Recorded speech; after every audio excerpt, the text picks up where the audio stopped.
In order to be a true believer, in order to be a child of God, the Holy Son of God was forsaken by His Father and then crushed under His own Father's punishment. You say, oh, Brother Paul, you've gone too far now. Have you not read Isaiah 53:10? It pleased the Lord to crush Him. Take a 10,000-pound millstone and put another on top of it. Put a grain of wheat between them and see what you've got when it comes out on the other end.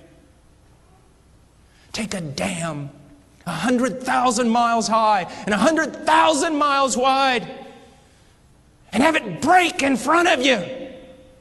And as the torrent of water rolls down towards you to engulf you, to destroy you, all of a sudden the ground opens up and drinks it down, and not one drop splashes to your feet. And so Christ raised His hand up to heaven and took the wrath of God, that great cup, and drank it down.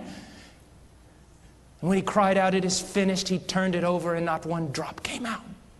He drank the wrath of God and satisfied justice and appeased wrath, and therefore God can now be just and justify the sinner. This is what He's done. This is what He has done.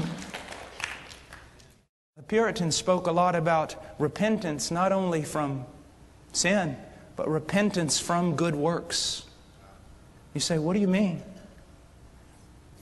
There is a real sense in which repentance is simply this: you give up from trying to justify yourself. You just quit. You see that every one of your most righteous deeds is better than filthy rags, and you detest them, and you throw them to the floor, and you stand there before God and say, unless you move on my behalf, I am damned. And you believe. You believe. You trust. There was a deacon in my church back home. A little church in the middle of a cornfield. And I love this man. He's walked with God longer than I've been alive. And he remembers telling me one time he told me about his conversion. He said, I was a good fella as fellas go.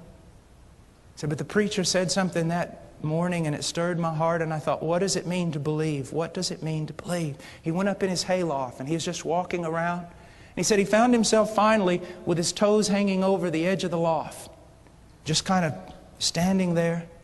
He said, all of a sudden it just dawned on me. And this is what he said: Lord, I am going to trust, place my confidence exclusively, only in what your Son has done for me. And if that very thing, if what He has done for me is not strong enough to save me, then I will go to hell, because I will not trust in another thing. Right now, if this preacher died, he would go to heaven.